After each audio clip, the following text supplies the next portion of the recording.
Yo, people, what's going on? Welcome back to the channel, man. Welcome back to Saeed TV. We are here on a Sunday evening-ish, 6 o'clock. You know them ones there. We're here live and direct to the building. Sunday MUFC Unfiltered podcast with the brothers. We got a man like Ash in the building. Ash, what are you saying, man? You good? Yeah, all good. Chilling. Waiting for some news. Anticipating, bombers and just something happening, something, Saeed. Do you know what I mean? Just waiting here desperately for something, anything. Just give us anything. Give us players going out of the club. It would take anything right now. Do you know what I mean? FIFA. If it wasn't for the FIFA Club World Cup, imagine how bad this summer would be. Just think about it. Yeah, it's true. It's true. It would have been a very, very bad summer, man. But we had a couple of days of sunshine, though. You know what I mean? And now that's gone. Do you know what I mean? So we here, man. We here, man. Big up to Flawless as well, man. Flawless, what are you saying? I'm all blessed, man. I'm all blessed. Like I said, it's just been quiet completely. Like after a fast start, not just for us, with everyone. There's just been no news, and we've got a lot of business to do. Not only the incomings, like Ash mentioned, but he also mentioned the outcomings, and there's been nothing. So you would expect before the month is out, because the month's drawing to a close, something to happen. Because even this that you've put in the title, I didn't know about any of these until I see you put in the title. I did not know about Muani, Paulinha, or Rios. Boy, we have to do some researching, man. You know what I'm saying to you? We have got a done deal, though. You know what I mean? I don't know if you want to hear about the done deal. United got a play over the line. You know what I mean? And that his name is called Harley Emsden James. Big up to Sully Talks. He's been on it this summer, man, with the news. And he says Man United have signed Harley Emsden James to Man United. It's a done deal. 16-year-old expected to join the under-18s with a fee of $1 million paid to Southampton as compensation. Premier League ratification process expected to go smoothly. Seen as one of the best centre-backs for his age. Arsenal, Aston Villa, and Chelsea were in the race. So it's not all doom and gloom, but it doesn't help us at this rate. You know what I mean? So yeah, United obviously have bought a player for the future. They are doing well in that aspect, though. They are buying players for the future. Like if you look at the kid that we bought from Uruguay, is he Uruguayan? I think. Pedro Leon, you're talking about. Pedro Leon, yeah. Ecuador, South American, anyway. South American, yeah. You know, you're looking at the players that we have been signing. You know what I mean? They have been for the future, but obviously not now. I mean, that's where the frustration is. Everyone wants right now. But this is what we're hearing. We're hearing that the latest excuses, guys. We got to wait till July. That's the latest excuse, guys, man. We got to wait till July when the financials are better. But I just like, yo, man, are we really going to believe that? Seriously, that we got to wait until July for a club who finished 15th? Yeah, United have got to wait till July to make things happen. Come on, seriously, are we going to actually Are we actually going to believe that? That we can still agree fees, we can still agree deals. Just doesn't have to be, on the books until July. Yeah, the same way we've agreed terms with Mbeumo. We're just trying to do the deal with Brentford. I do believe the United tax thing does play a factor. No, it does. That did get mentioned that they're trying to stop that being a thing, which I do understand. But yeah, you just got to be moving quicker. Like I say, by the end of this month, there needs to be some news with both incomings and outgoings, because we've got a lot of work to do. The player you mentioned there, 16. I don't know anything about him. He might be a great one for the future, but we need fixing now. I don't like all this future talk. It really, really annoys me. Like if the future, I'm all for talking about the future if the present is good. Like with Barada talking about, we can win the league in 2028. That's a reason. That's a reasonable timeline. But what about dealing with us in 2025 as we are now? Like you mentioned there, Saeed, we finished 15th, worst ever season. We've discussed it in depth on this show alone many, many times. So many holes to fix within the team. Outgoings as well. We need to get a lot of these players out. So it just seems they need to. We say this every summer, but this one is a massive, massive summer. Fix us now. That's where I'm at. Fix us now.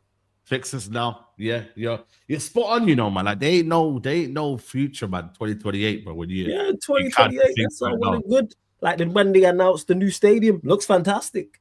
Love it for the club. Love it for the area. Love what it will do for Manchester. Great. Creates jobs for so many people. Will bring so much revenue to the city, to the club. All for it. but that's down the line. How about now? Like, I don't. It's kind of like it's just looked over. Like, what is going on in the state we are in, and it's not even that difficult. The one thing about finishing so low is the pool of players you are going for is much bigger because you're looking for improvement. You're not looking to go from second or, I've said this before, second or third to first, where you are picking for like 1% of players to take you over the top. We're just looking for competent. It's not tough. Yeah. I said we need an Amrin interview. No, we don't need an Amrin interview. No. We don't want an Amrin interview. No, we've seen enough Amrin interviews. Leave Amrin alone, man. Like, let that man rest. Yeah. We don't need to hear from him no more. Bro, we're gonna hear about him in the next couple of weeks, man. You know what I mean? Just before actually when they actually travel to Sweden. So don't worry, man. You're gonna hear a lot of Amrin, man. You know what I mean? Right now, he gonna be sending us, yo, another storm's coming. You know what I mean? Storm Deborah's on its way. Oh Lord, yo, no more storms. They name these storms after names. Whoever finds a storm, I didn't know this, by the way. Whoever finds a storm, it's named after them. You know. What is it? I didn't know that. Yeah, I thought it was. I thought it was an alphabetical order thing. Nah, man. It's named after who actually. So they're all obviously geologists, isn't it? So whoever finds a storm, it's named after them, bro. So if you was a geologist and you found it, it'd be like, Storm Saeed. Yeah, Storm Saeed. It's called Storm Saeed. You know what I mean? So that's what it is, man. Whoever's name, whoever finds it, that's how it. So I'm not here for those storm talk, bro. You know what I mean? And that's where it's at right now. United need to make a move, bro. Like, obviously, the one with the Onana one is the one that everyone's talking about. So not Onana, Mbeumo. Mbeumo's the one that everybody's talking about. What, like, Ash, how are you feeling about Mbeumo? We've not really spoke for a bit now. How are you feeling, bro, about Mbeumo? And are you honestly, I look at him and I look at him similar to when Liverpool signed Mane from Southampton. Do you know what I mean? I feel like he's going to be that kind of a signing for United. It's going to be a big impact. Someone who's kind of a lot of people aren't looking at, but Mbeumo, I mean, we've seen for the last couple of seasons, he's puts up big numbers every single season. You know what? I'd even go next to him and get Wissa as well. Do you know what I mean? Go partner them two up. Do you know what I mean? Like, Wissa's there, 28, 29-year-old. You know, I'd love to go and buy someone like that because we desperately need a striker with him. But I think for me and Mbeumo, he's one of those where he's direct, he can score goals, he's good on the ball. He's at an age now where, you know, he's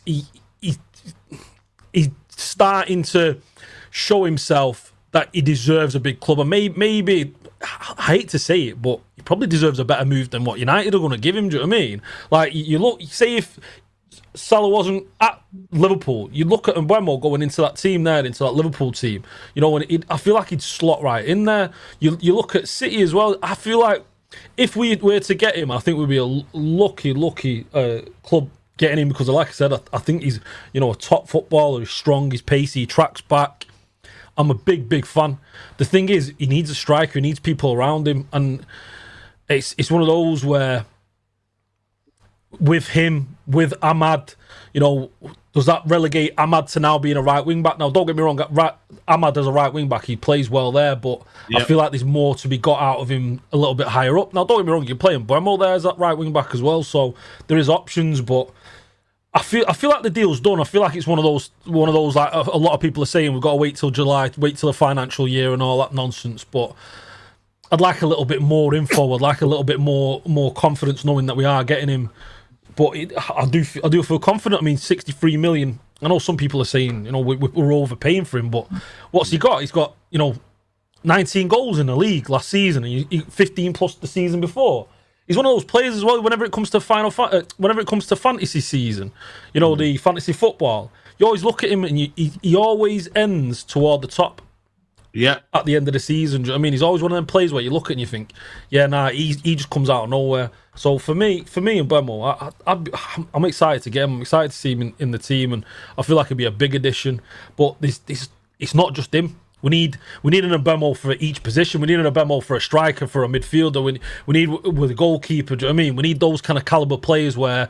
And I've heard opposition fans saying United are buying players that aren't top tier, that, you know, aren't quality, and buying from the Premier League. You've seen it though, say you look historically. You look at like Andy Cole, Newcastle, Dwight York, Aston Villa. You look at Rooney, Everton. You look at Rio, Leeds. Do you know what I mean? You look at some of our best players who've come into this team. They've all come in and around the Premier League. So for me, I'm excited and I'm glad to be back. I've heard it was. We've only had 2 of our last 10 signings have come from the Premier League, and 8 have been. And you look how they've been doing. And yeah, 8 have come. Wow. 8 of our last 10 have come from abroad.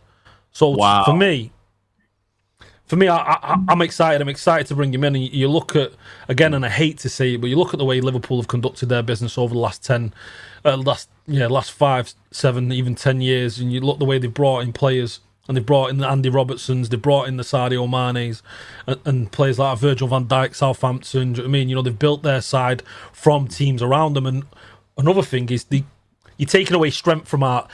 It's awful to say, but you're taking away strength from your rivals, aren't you, as well? Because now Brentford, they're losing a big player. You know what I mean, you've seen Cunha, Wolves, they're losing a big player. So I'm excited, man. I'm excited. I hope we can get the deal over the line. It's just whether or not we can get the deal over the line.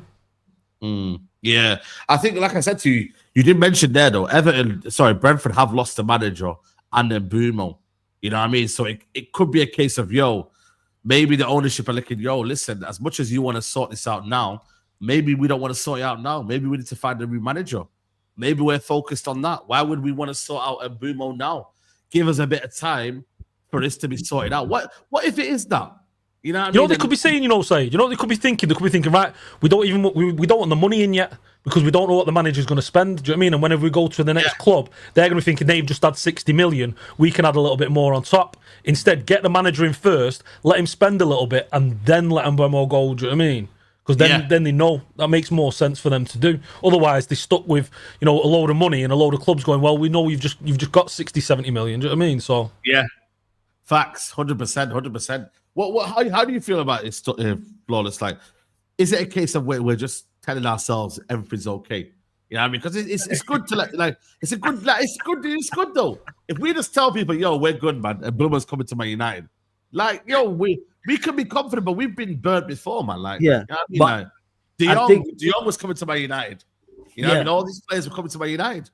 But one thing about your channel, and especially the people on the show, Ash included, and everyone else, we're supremely honest. If Ash genuinely believed that Mbeumo wasn't joining Manchester United, he gonna say it. He ain't gonna lie to you or me or the audience. Same with you, Saeed. You're not gonna lie. Same, I'm not gonna lie. So I don't think it's a question of saying everything's okay, because then we would never be accused of quote unquote being negative for calling out when it's going wrong, and when it's going bad. But I do believe the Mbeumo deal gets done. I think the stumbling block is the money. That's where it stems from, is the price, because we agreed terms with him. He rejected 3 Premier League clubs for us with Champions League football, and all the reports were saying that Brentford wants something similar to the Cunha money, which I understand why. If I was Brentford, I'd be looking for that too. So I think we get the deal done. Just because I don't think there's too much difference in the price points. We probably want to pay. We're probably like, this is just me. Or even off the bid, we were like 5-10 million off where it was, and it's probably something to do with how much upfront, add-ons, or maybe a mix of both. So I think they'll get it done. I think we should probably just haggling over 5 to 10 million. I don't believe, this is just me again, just guessing. I'm from what I've seen, that it's like 15, 20, 25 million, 30 million pounds worth of difference. So no, I don't think we should be worried. Like, where the concern should be is other areas, because I think Cunha and Mbeumo, 2 brilliant deals. Yeah, brilliant. I agree with you. Yeah, if someone would have said to me, all right, they'll be the first. If someone would have said, all right, they'll be the first 2 signings Manchester United will make in the summer, I would have said, hell no. One of you lot would have tried to tell me that, or someone popped up and super chat was like, yeah, we're going to get Mbeumo and Cunha first. No, not only do I think they're 2 good players at 2 good prices, I think they're also great foils for each other. Like Ash just mentioned there about going to get Visa, and we've seen how Mbeumo links up with him. And I rate Visa. I think Cunha is a better player. It's a better version of Visa. So I expect to see a better Mbeumo, and I think the partnership between those 2 will be quality. And also, it helps so much the striker, whoever that is, because we are going to sign a striker. With those 2 as 2 10s, you got to be absolutely awful to not get goals and look at least half decent. So yeah, I think we'll get it done. Something like this, yeah, like 60 million, 5 million and add-ons, or something like that. The first bid was what, 45 million plus 5 million add-ons, and was it 10 million add-ons? Something like that. I thought it was like 50 with like 5 million add-ons or 10 million add-ons or something like that. I think it was 40. Was it less? Yeah, we'll be able to find it. Yeah, 45 plus 10 was the latest one, I think, from David Ornstein. I could be wrong, but I'm sure it was that, people. But like I said, it's one of them where United obviously just need to get the deal done. I ain't gonna lie to you. It'll be one of them where it might not be a lot of excitement. Once he come, it'll be like more relief, like, yo, finally we got him. Like, you see how there's some signings, they suck the life out of you. Remember Onana one where we were linked with him. It took forever to get sorted, and then it got done, and then you're like, you know what? He's here now. Cool. I think it'll be like that with a Boomer. Like, yes, we'll be happy, but it'll be a case of like, yo, you lot suck the life out of us, man. Like, in terms of like, how long you prolong this. So we just need to hear the here we go, whatever it is now, reach an agreement.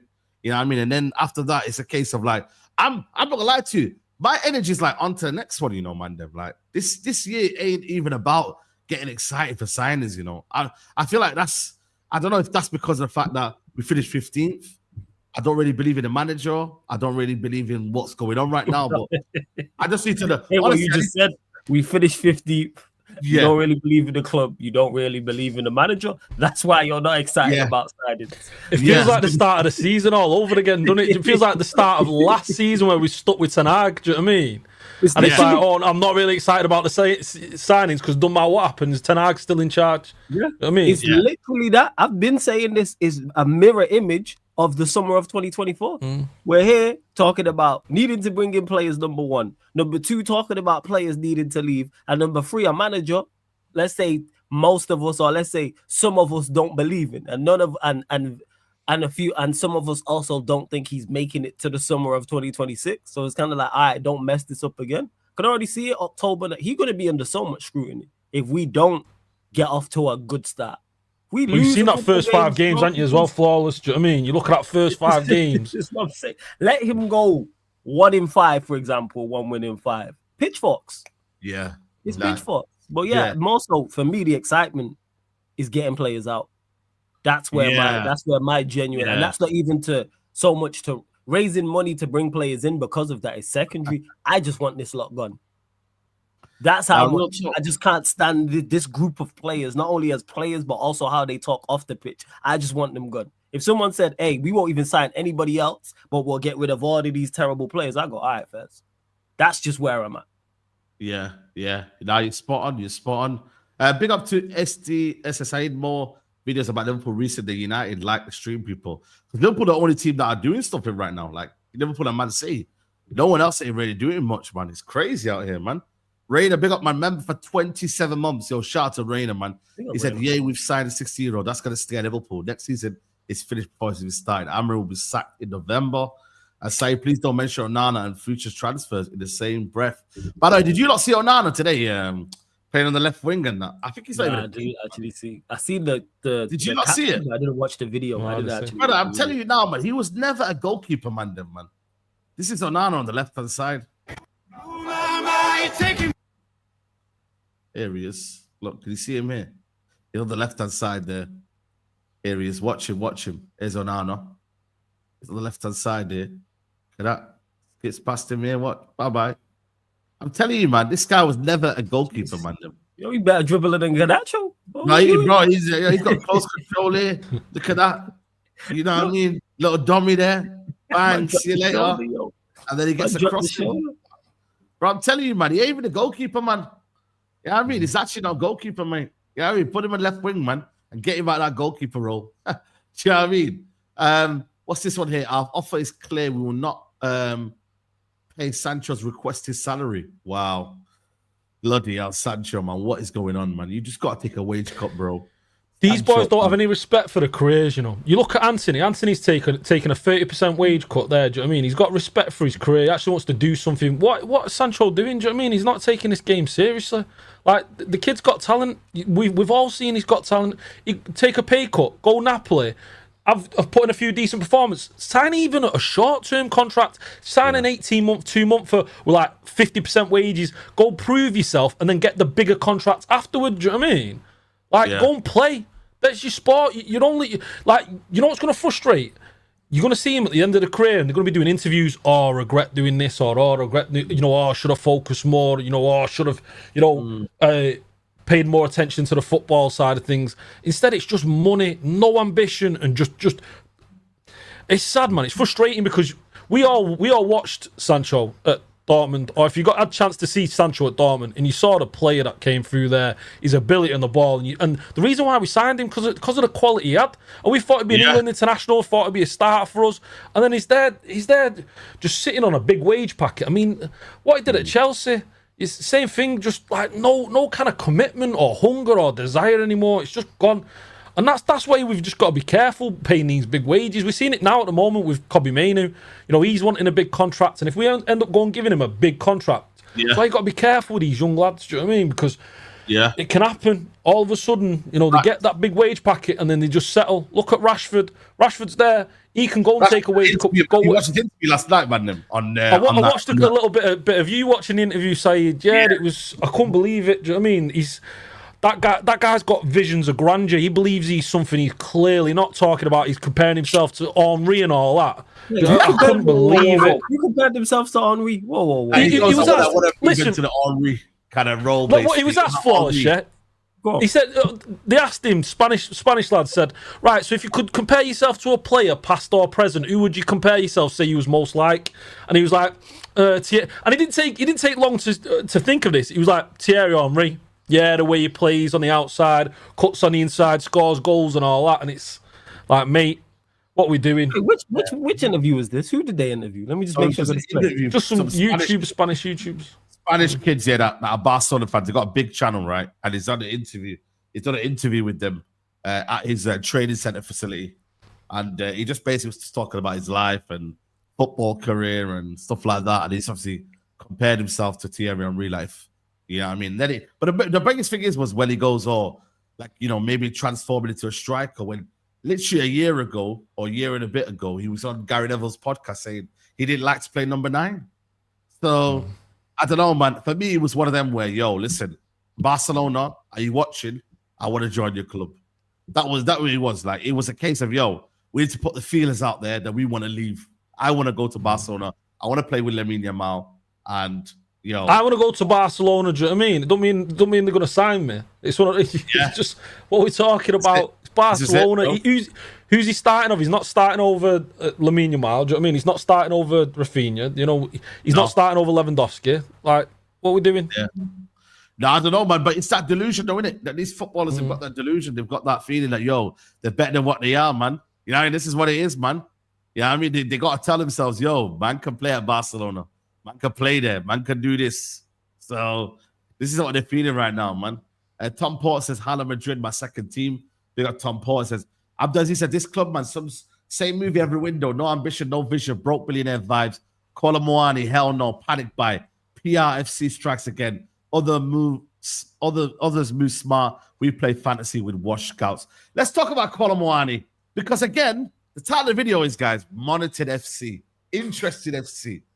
Strongly interested FC. That's all we're hearing right now. And today, L'Equipe have reported that Man United are interested or have shown an interest in Kolo Muani. He's happy at Juventus, but open to other options. Chelsea opened concrete talks with PSG. Juventus hopeful of getting paid, loan, and buy option. So they want to do what Italian teams do best here, is that they want to do, the paid loan and then buy option if they want to. You know what I mean? They don't want to, no obligation to buy. You know what I'm saying to you? But Kolo Muani, you know what I mean? It's one of them. Listen, my opinions on Kolo Muani. I think he's a scrub. People have said, he's not a scrub. He's a good player, etc., etc. He started off all right against Juventus, but now, have you noticed here? Nobody's talking about Kolo Muani anymore. Why is that, guys? Because he's just not very good. Kolo Muani anymore? Because he's just not very. He's not great. Good. That's right. Yeah, do you know what I mean? Because he's not great. That's what it is, guys, man. Because he's not that good. You know what I mean? United should stay well clear of this guy, bro. Well clear of Kolo Muani, bro. He's not that guy. Juventus actually want to go buy a striker. Let's be honest. They want to really go buy a striker. And yeah, that's right, because they've been linked to Hoyland, right? They've been linked to Hoyland, but they've been linked to Gyökeres as well. Gyökeres as well, yeah, because they was in for Gyökeres too. Yeah, Gyökeres. But I don't know, you man, if you rate Kolo Muani, Ash, do you rate Kolo Muani? You know what it is, Saeed? There's something very worrying about this. The fact that our scouting department's coming back and saying Kolo Muani's our guy. Do you know what I mean? If that's the case, I mean, I'm worried over the next couple of years. Like, what we're talking about here... Kolo Muani, a guy, PSG said, nah, it's not good enough. We'll send him to loan for Juve. Juve, what was it, $1 million loan fee? And they were like, we'll take a risk on him. You know, we'll put him up there. He's done all right. And Juve are now going, nah, we don't really want him anymore. Do you know what I mean? You know, it's okay. You can have him back PSG. And we're going, well, actually, we might scoop him up and take him and try and be something. We've just had a project who's come out of Italy and absolute flopped in the Premier League.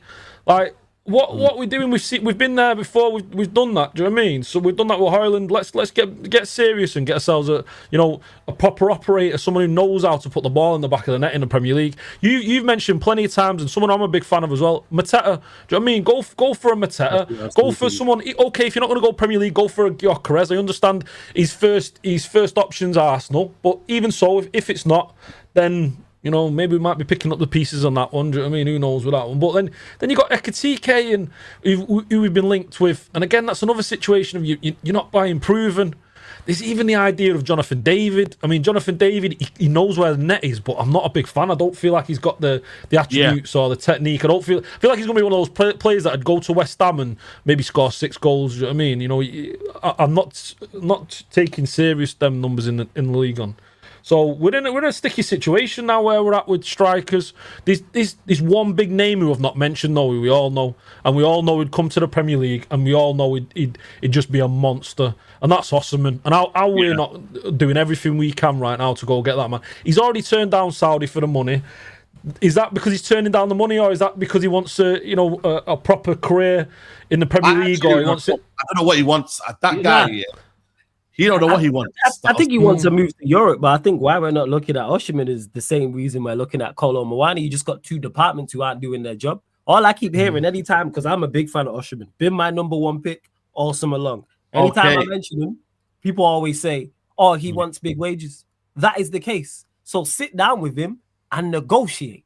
How about that? How about do your job? Because that's where you earn your money. It's easy. Let's say we were to go get Mateta, for example. Mateta says, I want a 100K 4-year deal. You can sit down and easily broker that. That's the easy part to do. We could do that.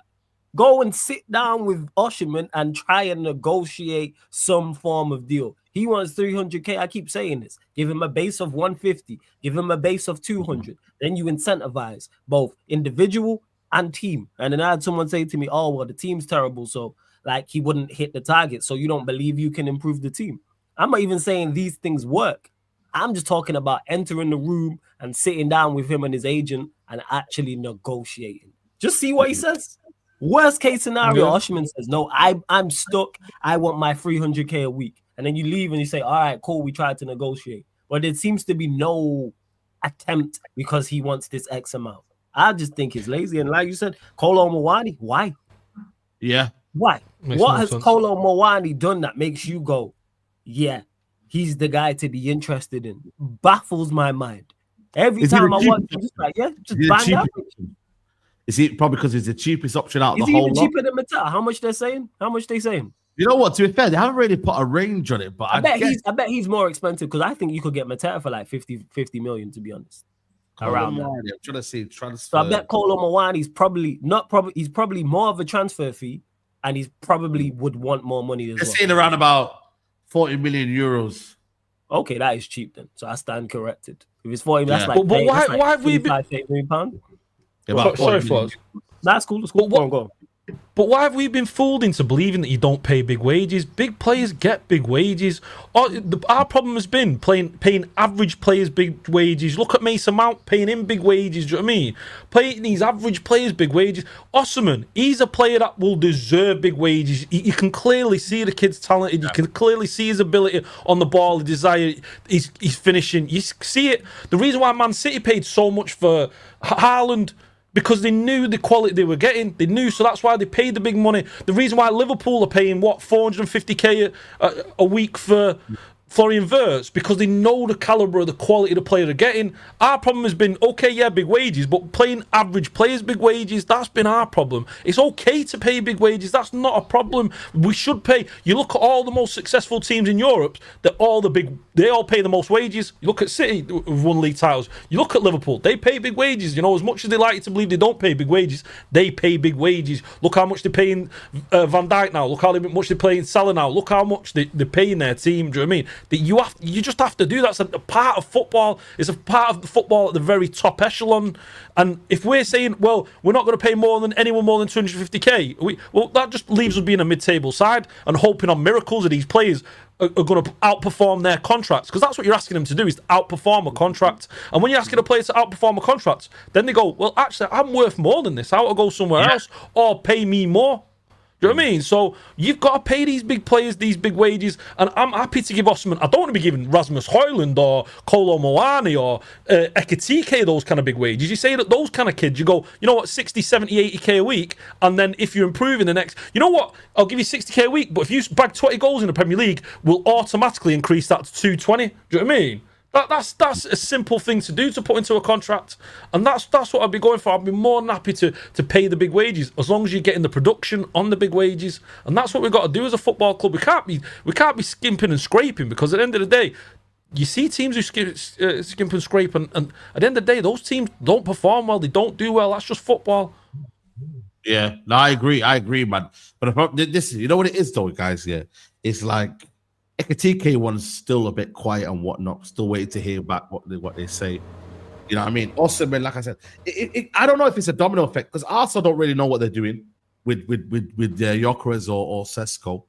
But then if Gyökeres don't go to Arsenal, do we want to get, you know what I mean? Like, I don't know, it's one of them where I don't mind seconds.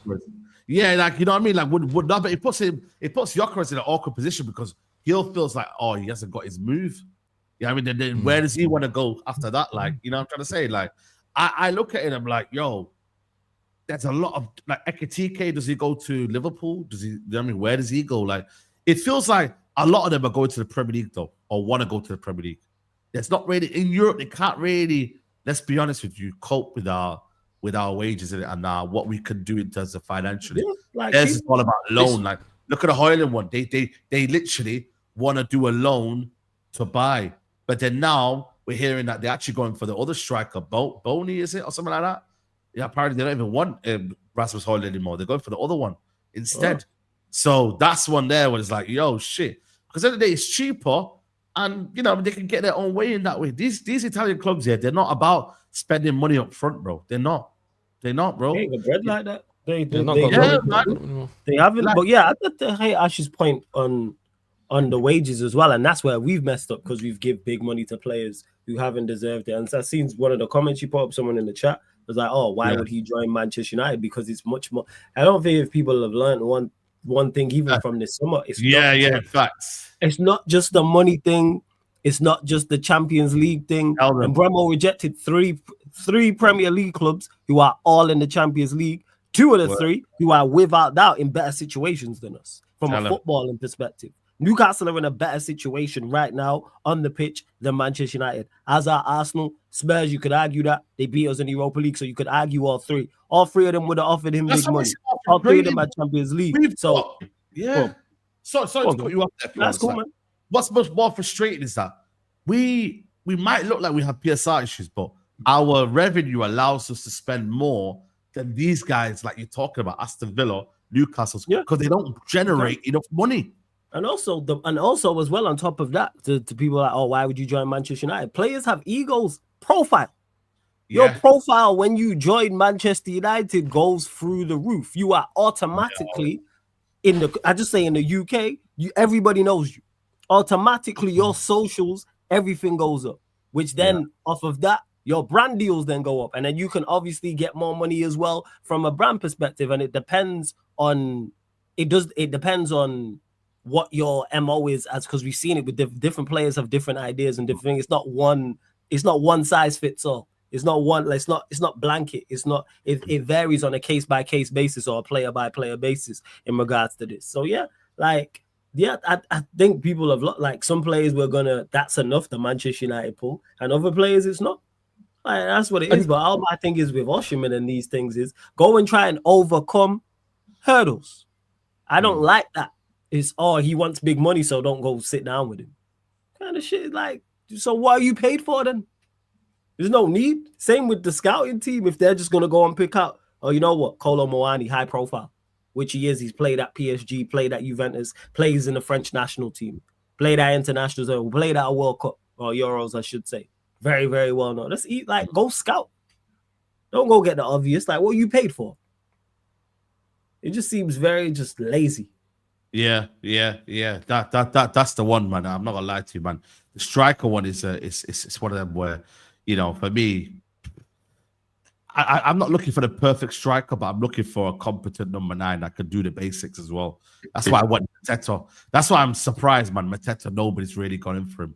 Mateta makes all the sense in the world, and he's not an elite, top class, world class. Oh my God, there you go, the season striker, competent. With those two, you know what he's gonna do. Same with Duran's available on loan. Why are we not looking at that? If it's a money thing, and you get the Saudi team he's at to pay most of his wages, you don't have to do an obligation. You don't have to do an option to buy, and it gives you a whole nother year. Not only it gives you a whole nother year to go and scout whoever you want next. Or maybe the Duran thing works out eventually. Maybe he decides he wants to stay. Like, again, go and explore these options. One thing about Duran, he's definitely better than Kolo Muani. Say that much. Yeah. What about exploring João Paulinha? Apparently, United are exploring the possibility of signing João Paulinha on loan. Paulinha is 25. Are you, man? I don't know. Has he fell off? Like, I don't know. I've not watched a lot of Bayern, but every time I've watched Bayern, I see Kimmich and the other guy in midfield. What's his name? Goretzka.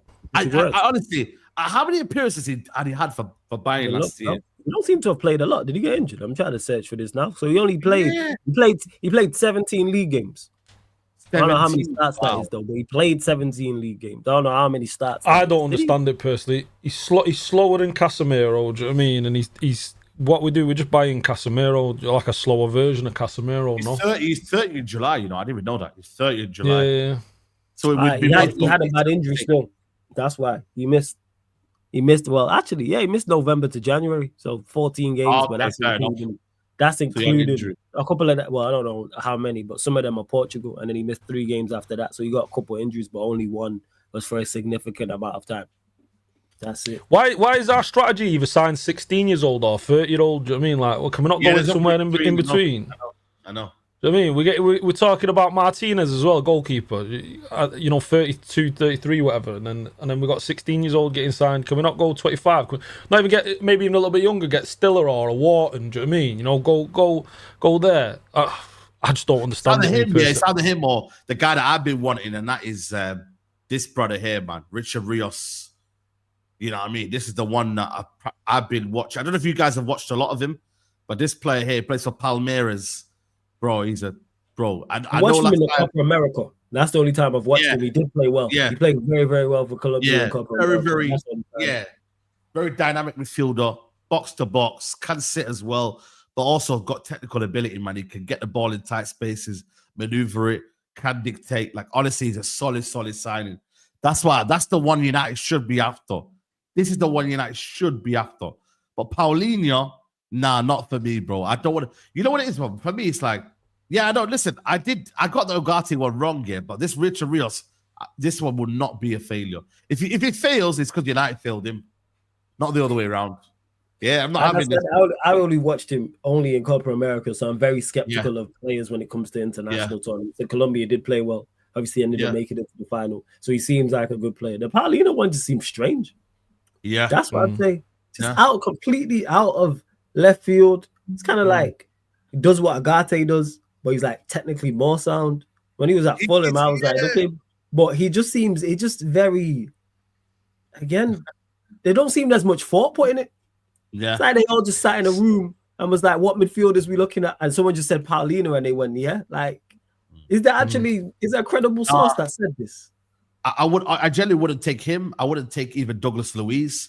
I wouldn't even take Douglas Luiz. You know, I would have took Douglas Luiz on loan. I'd take Douglas Luiz. How come you don't want Douglas Luiz on loan? Why? Why is it? I don't rate him, bro, man. I don't rate him, man. Nah, you rated him at Villa though. Come on, you saw him at Villa the year before last.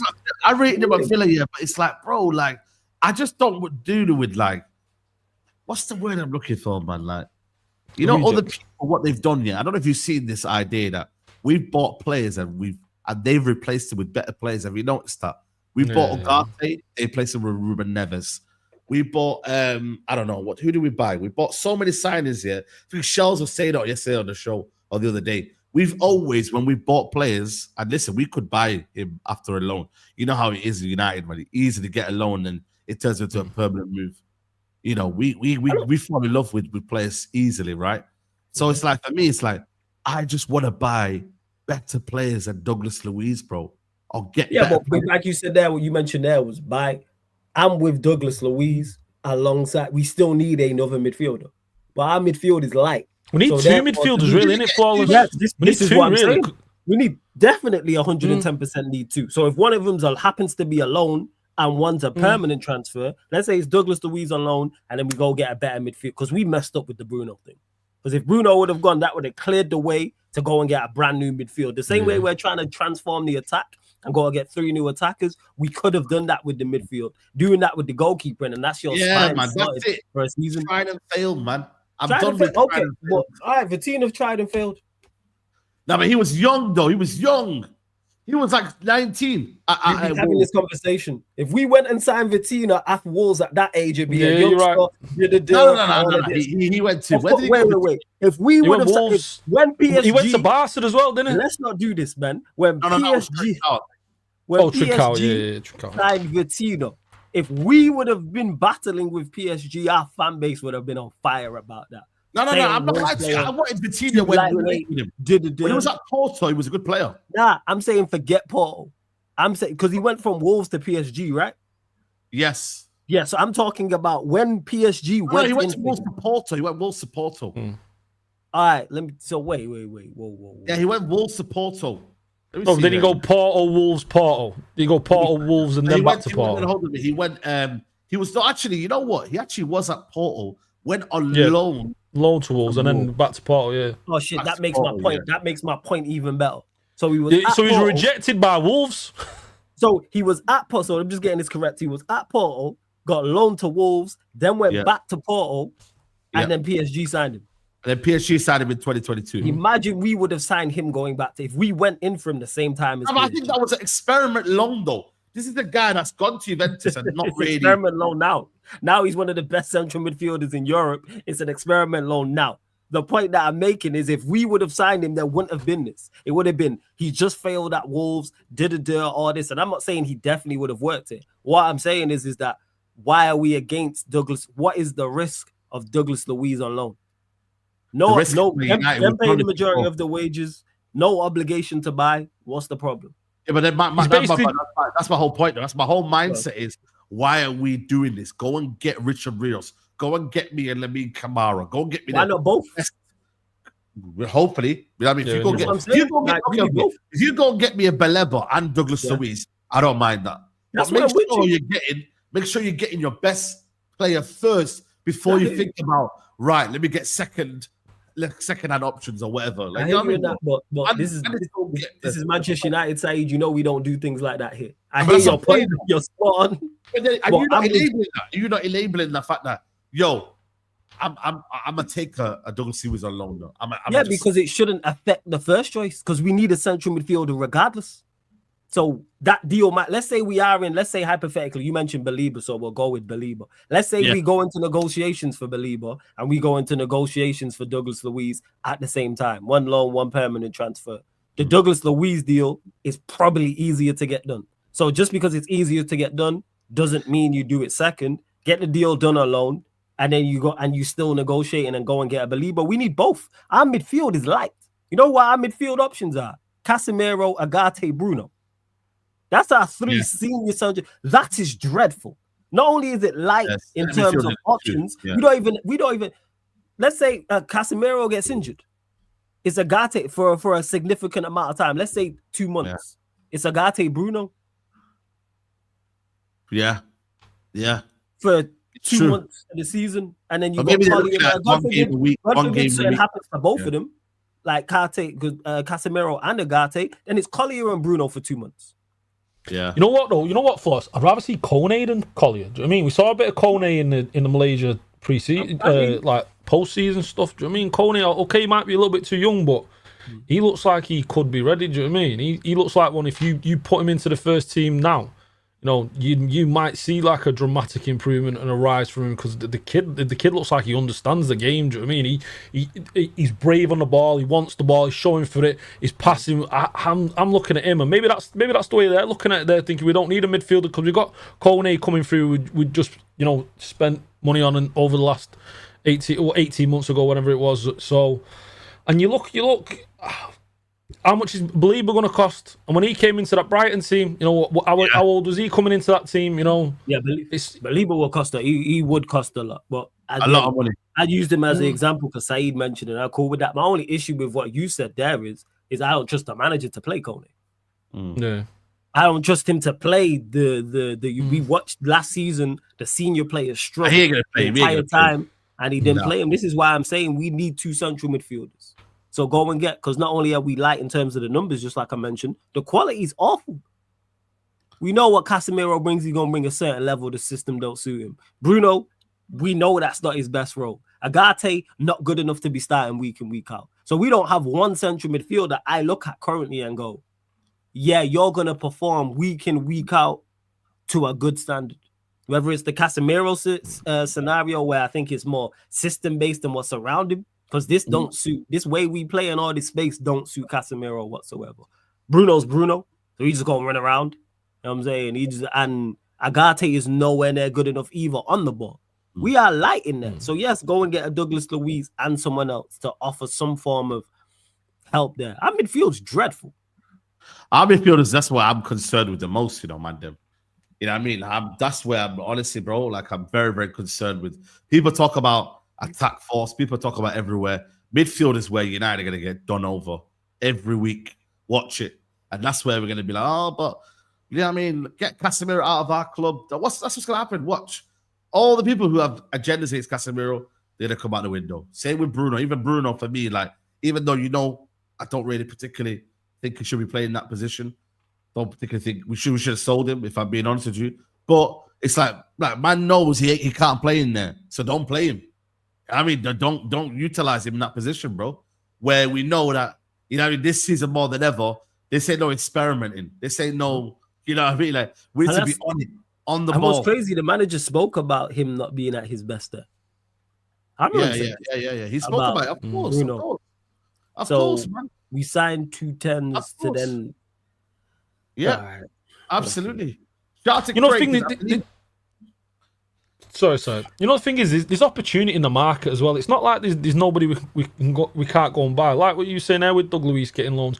Look at Aston Villa. Aston Villa are desperate for money right now. Go buy Kamara there. Kamara's outstanding in their midfield. Do you know what I mean? Absolute baller. Even Onana. I think Onana would have been a decent as well. Do you know what I mean? Either of those are options. It's madness. Like, we need to be seeing movement. We're what, 4 weeks out from the start of pre-season? Have we forgot we're 15th? Like, we're gonna need a big start. We now know our first 5-6 games at the start of the season. We know those. Yeah. We can't be going into the first couple of games trying to figure out where players are playing or players coming back and players coming into the team who've never played together. I don't understand why we seem to be so slow in the movement. There is opportunity out there to go and buy players. I like the look of the Chelsea kid over at Strasbourg. They're not using him right now. They're stacked in the middle. Going off of them something. What's the Brazilian Strasbourg? What's his? Brazilian. Which one? Strasbourg. On loan from Chelsea. Is it Santos? Yeah, Santos. Is it Andre Santos? Andre Santos, yeah. Do you know what I mean? Baller, they're not using him right now. There's an option, do you know what I mean? Like there is options in the market. It's not like there's no one out there right now. Like you look at Adam Wharton, okay, yeah, big potential, big money, but there's options, there's things we could be doing, these offers we could be putting. Test him, go see if he wants to move. Do you know what I mean? There is options out there, and right now you're telling me we're going to be stuck with Bruno and Agati as our starting two midfielders going into the season. Like we've seen that, we've done that. We know that's not good enough. We know that gets overrun in the midfield. We know we struggle there. Like our scouting department, Ineos have got this new development team and all that nonsense. Like let's see it. Let's see what you're actually doing. Let's add players in there and let's get moving. But right now, it's nothing's happening, and it's there's not long left. Like I said, we've got four weeks out, and okay, we might be waiting until July. But what kind of a strategy is that? Waiting until July, like wait until July. Wait until the what I mean. Like it's like when you go to Boxing Day sales and you wait until 7 o'clock. You ain't getting no salesmen. People are there queuing at 5 a.m. You know what I mean? Like, bro, I'm telling you, like, yo, you're telling people, yo, man, I'm gonna leave at like 7, 8, man. Yo, you ain't getting anything there, bro. Everything gone. You know what I mean, bro? Everything gone, brother. Shout out to Craig. I believe there is a massive signing coming. United's PR is in the gut in the moment. They need the fans back on side. Osman is coming. 271 likes. Absolute disgraceful. Smash a like, people. Yo, guys, I'm not even checking the likes, because I trust you lot to like the video, man. Come on, guys. 1.2K. I trust them, man. We should just all leave until they decide to run up the likes, man. How about that? On, man. Say, you might run up the likes. That's all we're asking for. That's it. Yeah. Hit the like button. That is it. That is it. Let's get to 600 likes, people. By the end of the show, we got 349 likes. Let's get these likes up, man. What's your take if Konya is slid into midfield position? Nah, Konya ain't playing midfield. That'll be a riot, man. There'll be a riot. Man. Ain't no Konya in midfield, bro. This is Amrin we talking about, yo. I don't put anything past him. Flawless, trust me, that ain't happening. He's playing in the 10. Cool. You think he'll be in midfield? I think it could happen. I don't put anything past Amrin. Nah, no way. I watched this man play Hoyland 20 games straight without scoring a goal. Anything is possible. And Ganacho alongside him. Anything is possible. Why are we acting like stupidity has no levels to it? You know what, Flores? You just reminded me. I think we could even see Mason Mount in this midfield. Do you know what I mean? Like we see him. Hey, bro. How's that? You just reminded me then. Get that brother out, man. He loves Mount, as he's expressed. Mount, man. Again, why are we putting these things past him? This is a large part of why I want these players gone. It's because I don't want to give this manager or future managers the chance to pick these players. He's more than capable of playing Konya at DM. I'm not saying for 3-4 games straight. I'm saying at some moment. Let me ask you two a question. Would you be surprised start of the season if we see Konya alongside, I don't know, Bruno in the midfield? You might be mad about it, might be upset about it, but would you be shocked? I think I would be, I think at that point you got to be like, what are we doing here? I'm not like that's too far. Like Konya, you bought in there. I'd probably be shocked even to see him in the left mid spot. Do you know what I mean? In the left, the left wing back. Please, man, Aston Villa, please take him, man. I hope. Listen, Chief Scout Mick, man. If you've got your sources right, man, bro. If Aston Villa can give us money for Mount, bro, I'd take anything. I swear down, bro. Like, I know we're not going to get our 60 million. How much you reckon Mount is worth? John McGinn. Give us John McGinn. Hey, whatever number they write down on the check. That's how much you worth. Bro. Whatever they write down. I reckon 25 million will get you Mason Mount. I hope 25. That's a phenomenal deal. If we get 25 to 30 million for Mason Mount, he should have been on a free. You got to remember, he had 1 year left on his contract, right? United spent 60 million on him. Still don't get it. This is why you lot should be hate watching on Ten Hag. You lot say leave Ten Hag alone. I ain't leaving him alone, bro. Yeah, this guy has killed us, man. You see this? And by the way, have you noticed? Ten Hag ain't coming in for our place, is he? Nah. These players who were so good when he was here and had us playing the best football and did and all this rubbish. And he's not one. Man been signing players, you know. Man signed Flecken from Brentford, signed Kwanzaa from Liverpool. Come get your guys. Like, we don't have goalkeepers and centre backs. Come get your guys, man. Come get your guys, bro. If we can honestly, if we can get this brother out of our football club, that would be amazing, bro. Like, happy days, man. Happy days, bro. And then, like I said, he's staying till the end of his contract. That's him. He's staying till the end of his contract. Yeah, I think that as well. I genuinely think, you know what I've noticed as well, I think we're screwed with these sort of players like him. Like, honestly, I think Shaw stays until the end of his contract. I think Maguire stays to the end of his contract. I think who else stays until the end of their contracts? Like Dallo. I think there's going to be so many players that just stay to the end of their contracts, bro. You know what I mean? Like, I really, really don't think they're gonna want to move. Look at Lindelof. Look at Lindelof, guys. Lindelof stayed to the right end, even though he knew he wasn't wanted. He wasn't used. He didn't give a shit. I remember one day, and you know how embarrassed I would feel, to be on the bench. Oh, it looks like Monaco are about to sign Paul Pogba, guys. Who's signing? Who? Monaco getting Pogba. Well, Monaco. Man. Yeah, they ain't champs as well. That should be a good watch. Paul Pogba, man. They've got, you know what I mean? They're going to have Lamine Camara and Paul Pogba in midfield. Jeez, man. That's crazy, man. I reckon we're just going to get the here we go anytime soon now. I'm going to guess, you know what I'm saying? So, boy, that's crazy, man. That's crazy. You know what I mean? But going back to these players right here, there's even the situation even with Højlund, bro. That's how Lindelof. Lindelof was on the bench with full of kids. You know, remember that day when he was on the bench? Yeah. The Spurs game. Hey, shout out to Rance for the raid, bro. Shout out to Rance for the raid, man. They got Rance's crew. Make sure you hit the like button, bro. There was a time where, bro, Lindelof was. I seen every plan. I seen Lindelof there, bro. Like, I was like, yo, he was the chaperone. That's what it is, man. That's what it looked like. It was the Spurs game. I remember specifically, but with it. All right, getting rid of players is tough, and if we can't, because we just don't force players out, just don't make sure they don't. No, but that's why I don't like that though. We need to F them, put them in the section where what Juventus did. You see what Juventus did? Juventus and PSG said, "Yo, go down there, train on your own." Did their value drop? No, none of their values dropped. We paid Ugarte 50 million. Did they know their value dropped? Who did they end up selling that summer? PSG. Let's look at PSG sales. Yeah? Because everyone keeps the problem is, there's no Man Uniteds out there. We are the Man United that go and buy those players. There's no other clubs that buy those players. I'm with you, Saeed, in regards to being ruthless. But again, it ties into we don't do that here. I'm all for it, pushing players out. And we did, though. World Cup year as well.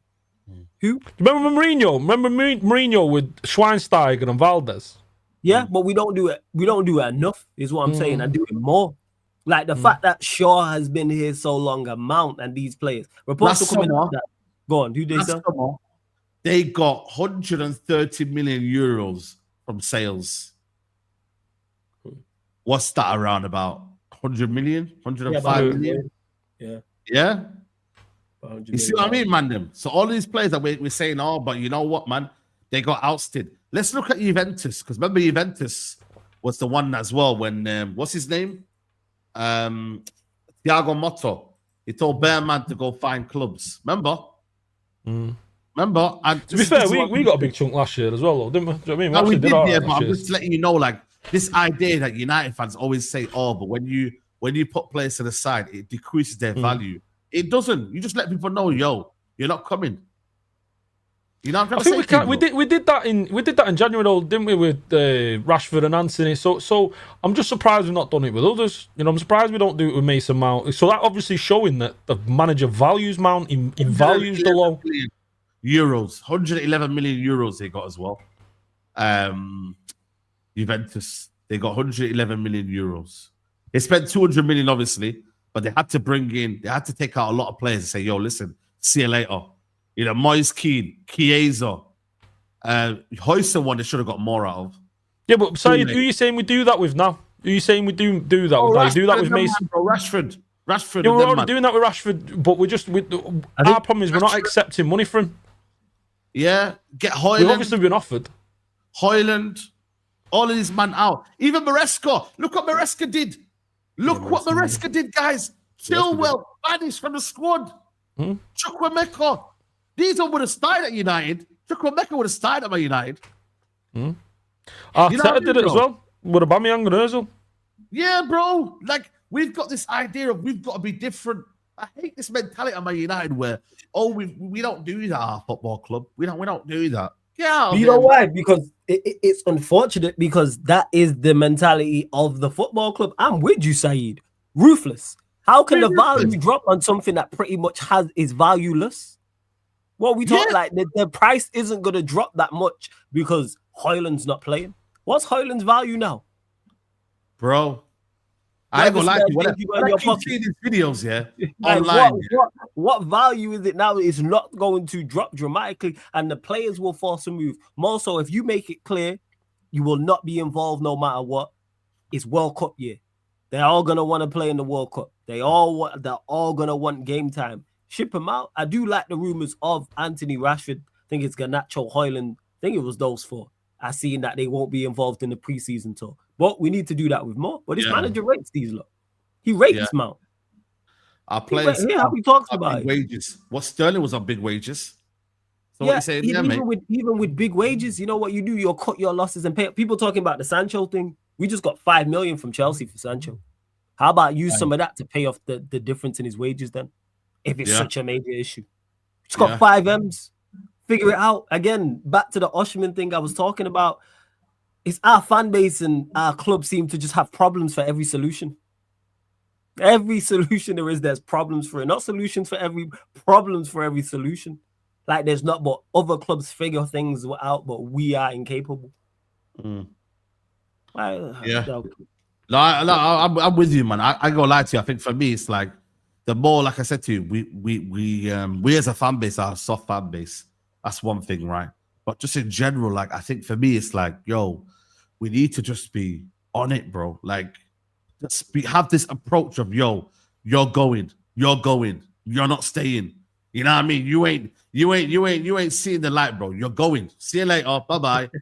It's done. No, it's true, though. You on that. No, I'm with you. Like, start treating the employers like they are the employers. We are the employee. Imagine you go to your day job and tell your boss or your company, hey, this is what we doing today. What?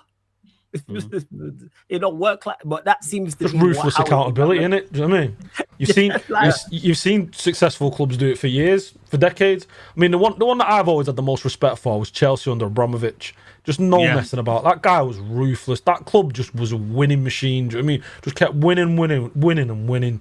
You know, you look at City, and City under Brada was saying you've got 18 months, 2 years before you're out of the club. Surely a lot of these players, look at Mason Mount. He's hit that now. He's hit the 2 years. Like he's offered us nothing in the 2 years he's been here. So surely, according to what Omar Barada's saying, then that means that he's surplus to requirements. We don't need him anymore. He's not good enough. He should be out. So then stick with what you're saying. Do you know what I mean? If you're saying that players have got 2 years, Rasmus Højlund, 2 seasons, is it not? Has he not played for us now for 2 seasons?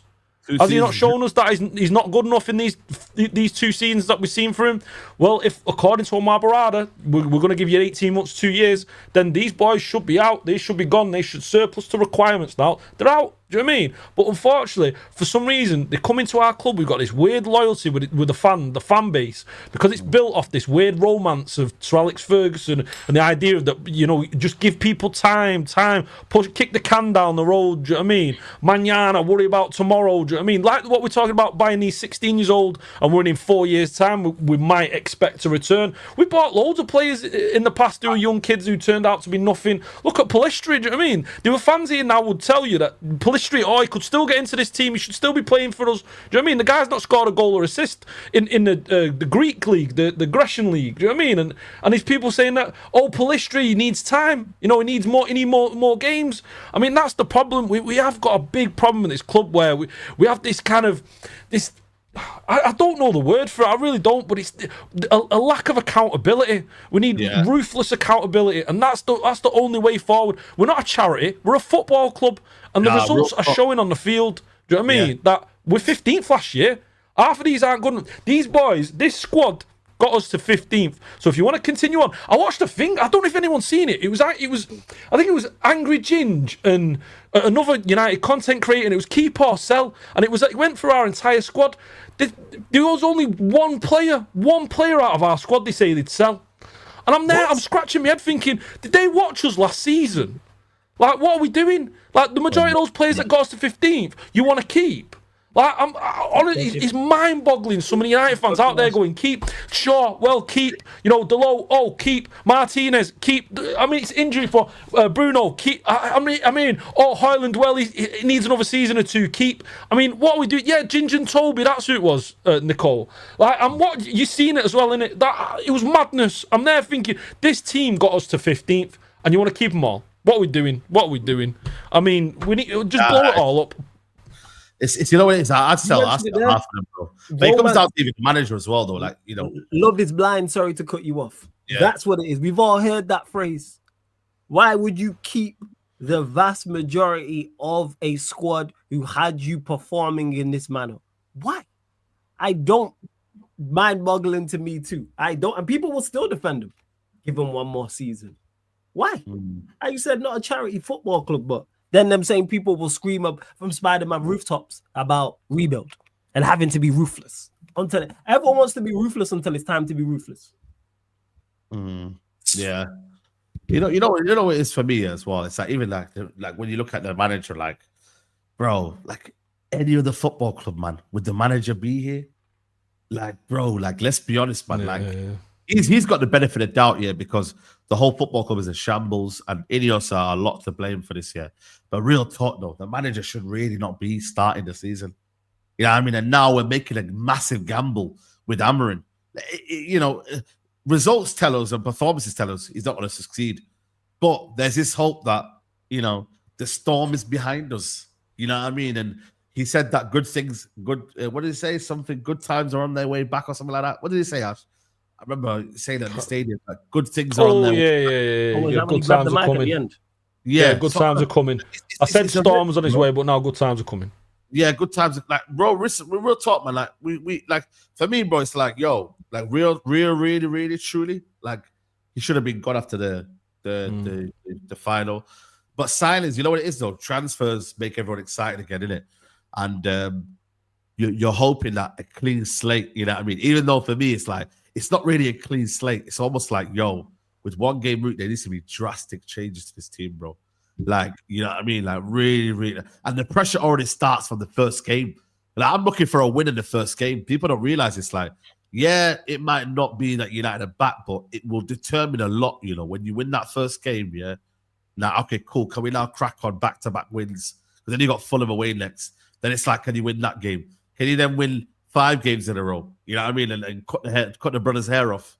You know what I mean? Like, yo, like, real talk, but there's so much pressures this season. It's like, we haven't got time to waste, bro. And I'm not here again to waste another season, bro. That no way can United waste 3 seasons in a row. This will be 3 seasons in a row, yeah, if Man United fail this season. 8th, 15th, and where? Bro, you can't, like, bro, you know, man, I'm not deep in this, you know. Man United cannot finish 8th, 15th, and then let's say 9th or 10th, bro. But we can. That's why we said we can. We cannot, bro. We more than capable. Riots. There needs to be riots. Yeah, but our fan base ain't serious. And let me clarify that. Enough of our fan base ain't serious. Yeah. From when the fan base, the Ten Hag scenario and that whole situation, let me know, like, okay, our fan base is willing to accept hell. And then Amorim came in and found a trapdoor in hell, and we found a new level. And people are willing to accept that, so there's no point fighting it. Same way Ash just mentioned there passionately about the players, the same goes for the manager. That people will still, the manager deserves time. Based off of what? What has he done joining? Yes, he didn't have the best platform to succeed. We all know that. But you still have to perform better. If you would have been better than Ten Hag, we'd be like, all right, cool. Let's give him up. Yeah, so to respond to your point, we're more than capable of finishing 9th, 12th, the same. If we don't do the correct thing. For me, it's a bare minimum 6. Like, I'm not gonna get whatever. I think United should be bare minimum 6th position. For me, if we finish outside of 6, is that business? Wait, is that good business? Is that business done or business not done? Brother, I don't give a shit. I'll be honest with you, man. Like a real talk, man. Like it's got to a point now where I couldn't care less, bro. It's a minimum. It's car park saying every match day. Is that what you're saying? If I take my anger out of it, then of course, yeah, it'll be difficult to finish 6 without the players that you've got. But United need to finish minimum 6th position, bro. Like it's not anything after that. It's embarrassing. I'll be honest with you. 7th, 8th, 9th, all of that. Allow that, bro. Finish 6th, especially no Europe. With no Europe. With 1 game a week. Like, what are you not doing in training? You're not traveling anywhere. The only place you're traveling to is the away games. That's it. And then the FA Cup and Carabao Cup. But I'm not gonna lie to you, man. I'm not really bothered about the FA Cup and Carabao Cup this year. I'll be real. Don't care. I actually care, you know. Like people are gonna laugh at me. People are gonna say, "Yo, listen, you don't care about trophies." Of course, you'd like to go get a trophy. It not holding me. No, flawless. I'm seeing your face. We don't care about it. We don't care. No. I'm saying no. We need to focus on the league. The league, the cups will come with the league. I hear that. We've got to prioritize the league. Stop them cups. I'm saying no. I'm not against it. I'm saying it has to be in addition. We should be performing well in the league, is what I'm saying. But you can also target the cups. I agree. I'm saying do both. I'm not with this whole one or the other. No, I agree. I'm saying priority. You both mentioned about the one time they're playing 1 game a week. I don't want that going forward, because if you're playing 1 game a week, whether it's from the start of the season, I've always said it. 1 game a week is acceptable. Or March or April. That means you're not in the last stages of competitions if you're playing 1 game a week. I want 2 games a week. I want 3 games in 10 days. And I don't want the players to get, and the manager, whoever that is, to get used to playing 1 game a week, because that is not it shouldn't be the norm at Manchester United football. Because I don't want managers not being able to handle 2 games in a week or 3 games in 10 days. Or I got 7 games this month.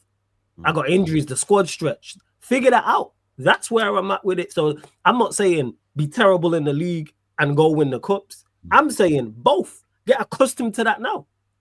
Yeah, because we've got to know Europe. That will only become a priority if the league is a mess. Then obviously, and you have to prioritize. To me, the league is the bread and butter. Like, we should be at a level in the league and looking to improve across the board. But also with favorable run-ins in the cup competitions, both. You mentioned 6th place. Now, you know what though, Saeed? Flawless, sorry. You know what? I'm at a point where just put the kids in the cups. Like, put the kids in the cups. Develop some kids. Do you know what I mean? Just focus. Get everything focused on the league. Like, this is where we need to be. Okay, I understand. Yeah, at one point we need to worry about the cups, but right now we've just finished 15th in the league. Do you know what I mean? We've just finished 15th. So that's going to take away. That's going to be a big distraction to where we are week in, week out. We need to be performing week in, week out in the Premier League. Ignore the distraction, because you end up playing the first team in the cups, which we will do this season. We'll play the pretty much first team almost every cup competition. We're going to get injuries, and that's going to knock us back in the league again. Do you know what I mean? And it's a situation where, okay, an FA Cup or a League Cup, that could get us into Europe, but you know what? Performance, you raise that performance. That's getting us into it anyway. Yeah, that's why I'm saying both. Like, should the league improve? Yes. Should that be the main priority? Yes. But also the cups, like I said, to get them accustomed to, because Carabao Cup's obviously early, and that's done by like February times. So it might be 2 games a week occasionally in the first half of the season. FA Cup starts in January. It's 2 games a week occasionally. That actually gives you an advantage, because a lot of the teams who are in the last stages, if it is the rest of the big 6, will be in Europe. They will be playing 2-3 games a week. Injuries are going to happen again. I don't want it to happen. Injuries will happen. Hopefully, it's not anything long-term for anyone key, but the players and the manager also have to get used to that as well. Having the same 11 fit is not going to... It happened with Arteta. Arteta had that. And then as soon as injuries hit, he didn't know what to do in certain points. For me, it's both. I'm not... Yes, focus on the league, 110%. But don't disregard the cups, because I want performances in them too. Because our performances in the cup competitions weren't good. I want performances there too. This is at Manchester United. You perform in every competition you're in. I agree. Whether it's the second team or whether it's the kids. And I want the manager under that scrutiny. It's dangerous, you know. We've just become a cup team over the last couple of years, though, and we've too happy, too like settled and enjoyed winning an FA Cup and a League Cup, and it's too much like it's okay for us. Yeah, it's okay for us to finish low in the league. Oh, because we won the FA Cup, or because we won. So it's okay to finish 8th. Do you know what I mean? And that's where a lot of fans have got to a position where they're happy to finish low in the league. Well, because we won a trophy, and I'm happy to just ignore them cups. You know what it is, guys. I'm not saying, like I said, first round get out, and I hope we get out. Of course, we would love to win a cup, and we aspire to always win cups. That's the main aim. United should always aspire to win trophies, no matter what year.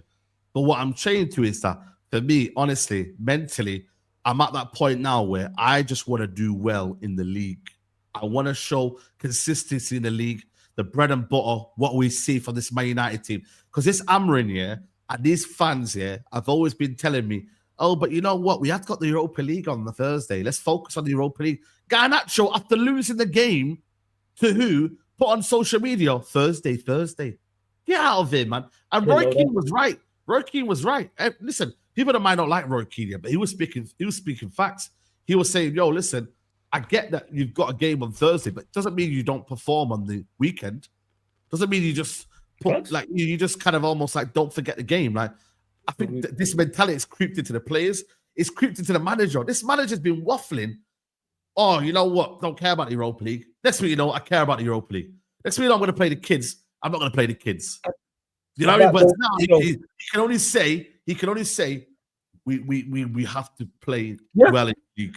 And that goes to show that the manager's not up to it. You are paid very well, the manager. Same way the players are paid very well to perform across all competitions. Is their priority? Yes, without doubt. But it's not just a league thing. It's not just a cup thing.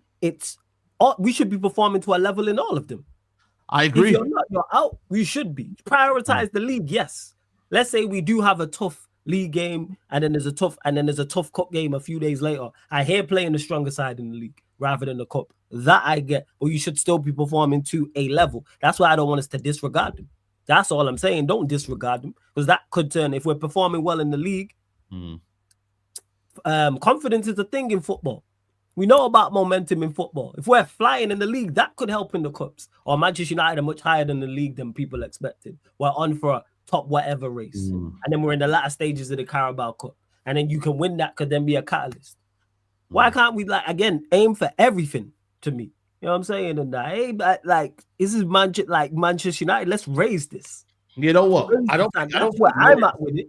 Yeah. Ray, go for it. We are paid. You are paid not just to perform in one. You don't get paid so well just to perform in one competition. You get paid to perform. Well, this season, 3. Perform in all 3. Figure that out. This is why you are paid. You ain't on minimum wage, mate.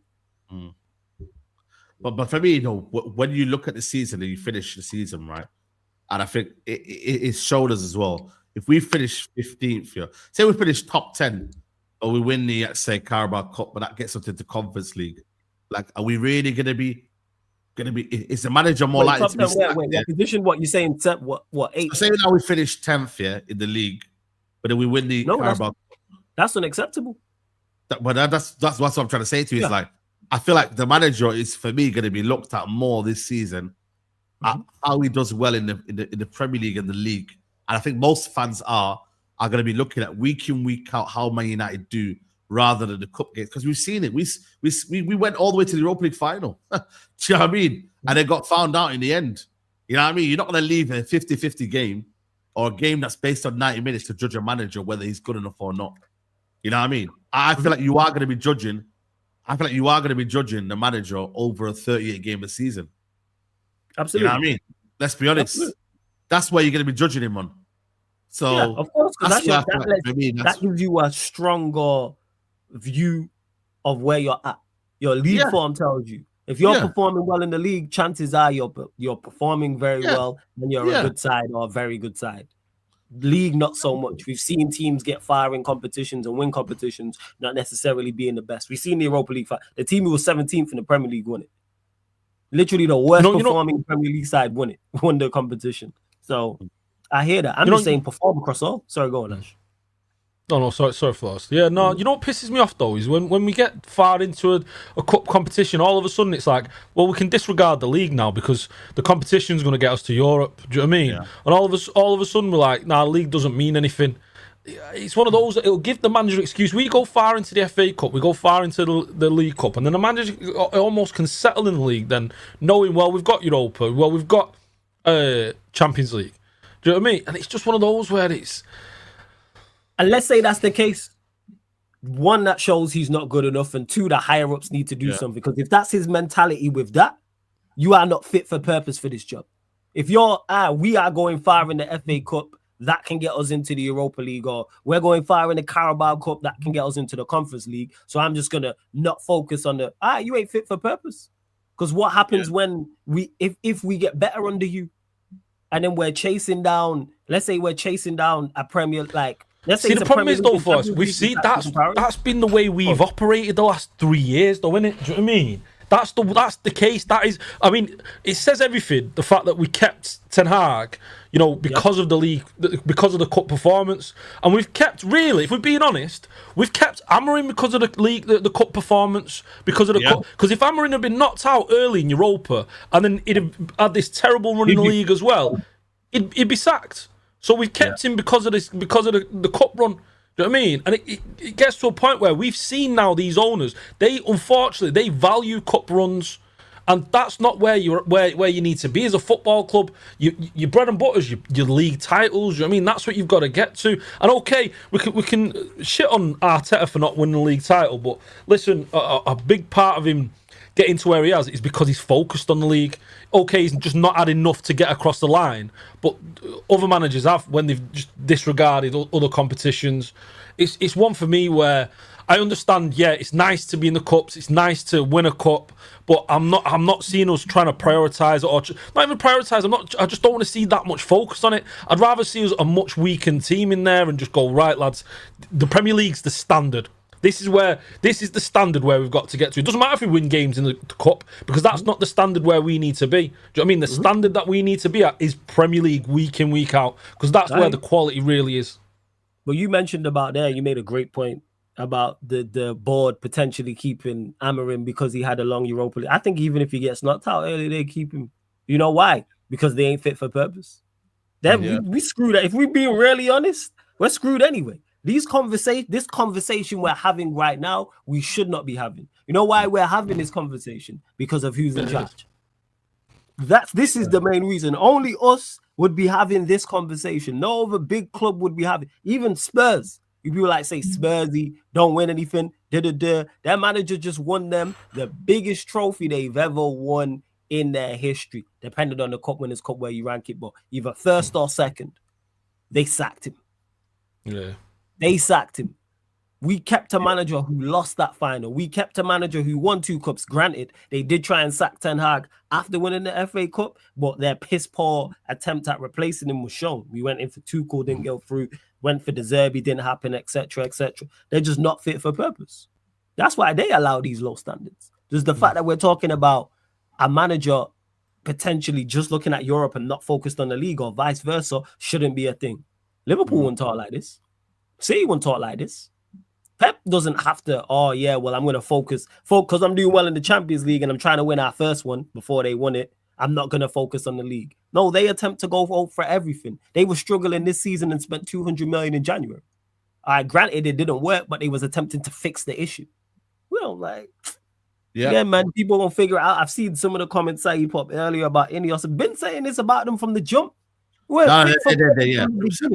Yeah, bun them. They were not fit for purpose, and now everyone's like, they ain't good. Yeah. By the way, this guy, man, this guy is that Garnacho in that. Yeah, Garnacho. He's put himself in an Aston Villa shirt with Rashford at the back. You know what I mean? So this guy, he don't want to be here. He's obviously he knows what he's doing. To post out on social media when you know what's going on with Rashford as well. You know what I mean? He's looking to get sold. Yeah, but how far do you take that, though, Saeed? Because we've just seen, you see Ugarte wear the Fluminense shirt. No, was it Flamengo shirt? No, this one here is really, really, really taking a piss. And then you see Dog who's wore a Roma shirt. So it's this one here is taking a piss, though, man. He knows what he's doing, man. He knows. He knows what he's doing. Trust me, man. This one here is cynical. Trust me. Like, normally I don't read much into these kind of stuff, but this one here is one of them where it's like, yo, let me put this out there. You know what I mean? He's backing his teammate. He's backing his guy. Do you know what I mean? I'd like for it to be cynical, but they both need to go, man. Him and they need to go. You know what I mean? They both need to go, bro. I'm telling you now, man. But you know what it is? You know what it is with Garnacho and these guys, yeah? When they post stuff here, there's a meaning behind it, bro. Trust me. Like, there's ones you can read and you be like, you know what? There's not much in this. But with him, yeah, especially his brother on social media, they know what they're doing, bro. They know what they're doing. Like Rashford knows what he's doing with these PR posts, with these videos that he's posting with these players. They know what they're doing, man. It's in effect, bro. We know it. So for me, Garnacho, he wants to go to Aston Villa. Yeah, he wear that. Hopefully we get a bid in, but I don't think we'll get a bid in for him. I ain't gonna lie to you, from Aston Villa. I don't think Aston Villa have got the money to pay for Garnacho for what I believe anyway. Rashford should be doing. Yeah, go on, man. You know what I mean? Yeah, especially when Rashford did the video as well. Yeah, yesterday. Exactly. Straight after as well, the next day. What video? Wait, what video? The video of the Spanish video. When he's talking about the Henry thing and everything. Yeah. I think players should have it in the contract. They're fined if they wear another club's shirt. Do you know what I mean? I think that should just be standard. If you get pictured on social media wearing another shirt from another club, bam, it's a fine. Just stop players. I don't want to see a guy in a Flamengo shirt. I don't want to see Dorgu in a Roma shirt. Do you know what I mean? I'm just not a big fan of seeing that. As much as if they want to do that, that's all right, and that's what they want to do. But for me, as a United fan, I just don't want to see my players wearing other people's shirts in the off season. You see your fans. Do you know what I mean? It's just a weird situation. You know what I do want to see? Like I saw Cunha. He's there in the favelas playing late night wearing a United shirt. Do you see him? In the little on the concrete, do you know what I mean? Playing ball in the United shirt. He's excited. He can't wait to get that United shirt printed. I've been to Old Trafford to try and get the Cunha on the back of the shirt. They're having none of it because they don't know the number. Apparently, he's getting a number 10, so I'm excited about that. But yeah, that's what I want to see. I want to see players wearing United shirts, not a dog in a Roma shirt. What's that about? You know what I mean? It's weird. Listen, man. We just need to. I just think right now, just get rid of these players, man. Seriously, man. Get rid of these players. That's all I'm gonna say to you, lot. Get rid of these players, man. You know what I mean? You know what I'm saying? I'm being very serious. We need to find players. We need to find teams that are willing to spend money on them, bro. And then after that, we can have a team that we know what we're getting. I think the bridge has been burnt. We see the manager say, yo, nobody ain't gonna want you. I think that's what was reports coming out there. You know what I mean? But like I said, I don't know. Maybe we have to be a bit reasonable with the prices that we set out there. Are we going to go and get the price we want for Garnacho, the price we want for Rashford? I think we could. Feels like we're holding out. Yeah, which is crazy. Yeah. Madness, it's dreadful. Madness. Move them on. Any money for these lots is fantastic money. Well, these players had us. The reason why we're in such a bad scenario is large in part to these players. We just finished 15th. Yeah. Any money is good money for Garnacho, Anthony, Højlund, etc. All right. Yeah, I lost. Napoli have shown interest in Sancho and Garnacho. Do you know what I mean? They've shown interest. So they've shown interest. What's the offer? What you're offering? Surely they've said, well, we'd offer this for him. Okay, accept. Bam, done. Move forward. Move on. It was like 20-25 M's. Well, he wants to stay in the league, though, isn't it? Rashford. Garnacho wants to stay in the league. Yeah. Whatever. Weird. You can want what you want. You can want what you want. Be like, if no one in the Premier League puts up any bread for you, then it is what it is. This team's interested. Yes, someone got to put money in. Yeah, someone got to put money in. Yeah, 100%. We need to see that. You know what I mean? Someone put the bread in, and then we can move forward. Absolutely. Same with Anthony. Like, surely we've seen the performance. We've seen him do well at Betis. Do you know what I mean? Like, surely there's clubs out there have gone, yeah, you know what? Actually, we'll take a risk on Anthony. Okay, accept it. 30 million, 25 million, whatever. Accept it. Move on. Do you know what I mean? Instead now we're looking for like 40, 50 million for him. Like, what are we doing? 40, 50 million? Like 20 million for him is not phenomenal business. Yeah, just get it done. Just move on. He's been dreadful here. 20 million for. These wasn't turning down moves. These ones are actually openly saying, I want to stay. They didn't turn down no moves. That's shameless. They might have said they want to stay, which is all well and good.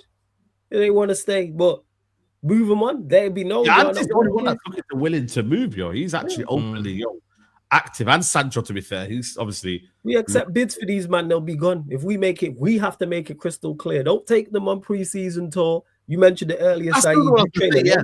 Pre-season tour. There's a lot that not going. Yeah. Like Højlund shouldn't really go to pre-season tour. Stay at home, bro. And then after that, you know what I mean? We'll go and wait for the bids to come through. Højlund starting first game against Arsenal, you know. Hey? Højlund starting first game against Arsenal, you know. You know, but real talk, do you actually think we'll buy a striker, though? Like, I just can't see it, me, you know. Do you actually think one? Yeah. If we don't sign anywhere, it'll be midfield. Striker, I think there's been too much noise and too many links. Whether it's Muani, whether it's Ekitike, we know we're in for him. We know we're in for Gyökeres. No, we went for Delap. That's high on the list. So I think we signed a striker. Don't know of what quality. That's a whole different conversation. But I think we signed a striker. Midfield, if you're asking me, that's my major concern. Because there doesn't seem to be as much urgency. But maybe they're like, all right, let's start the attack first and then go and get a midfielder. Yeah. Well, what do you think, Ashman? Do you think we'll get a striker in? Do you think, is he confident? Or you know what? The week after we'd signed Cunha, I thought, yeah, we're moving. We're going to start. And I said to you before we signed Cunha, I think we'll sign a lot of players this summer. But you know, I'm worried now. Let's look at. You know what? We've done the calculators. Yeah. Let's do the calendars. You know what I mean? What's this? What are you trying to set us up here now with Saeed, man? Nah, I see that right. I see the smile, man. What you trying to set us up here to do, fam? No, I'm just gonna give you the calendar. Let's just predict the movement, because obviously everyone's saying July, yeah. So what I'm gonna do to you, I'm gonna bring up the calendar in July, yeah. So when do you predict there's gonna be movement, Mandem? When do you think, United are gonna make movements? So next week's Tuesday is July. When do you think, right? So we got July's here. We got pre-season starts. I think, when's it Sweden? Is it the 19th? Yeah, 19th. 19th is our first game here. Yeah. That's our first game there. So you go and get, when do you reckon Mbeumo gets announced here? Give me a prediction, Mandem. My birthday on the 3rd, and we signed Michael Owen on my birthday. You know what? Since it's Ash's birthday, I'll go the 3rd, but I think the first week of July. First week of July, yeah? Yeah, cool. You don't sign Mbeumo first week of July. Yeah. Cool. Right. Ekitike or the striker signing, when does that come in, do you reckon? Sometime in July, before August, before the start of August. I think it comes first week of August, or maybe like 5th of August, I'd say. You know why? Because we don't do signings. We don't do signings on pre-season. Do you remember us doing signings during the pre-season? Oh, in pre-season, you mean? Yeah, in pre-season, like while we're playing, like we just don't do it. That everybody's actually watching the game. They're over there in America, or they're over there in Asia, wherever. Do you know what I mean? Each season, and then they end up not being. Do you remember that season when we had Woodward coming back from Australia? Do you know what I mean? Doing deals and all that. Yeah. Do you remember? I remember when you said, I need to go fly back. Yeah. It's nonsense. Like, we don't do deals in pre-season.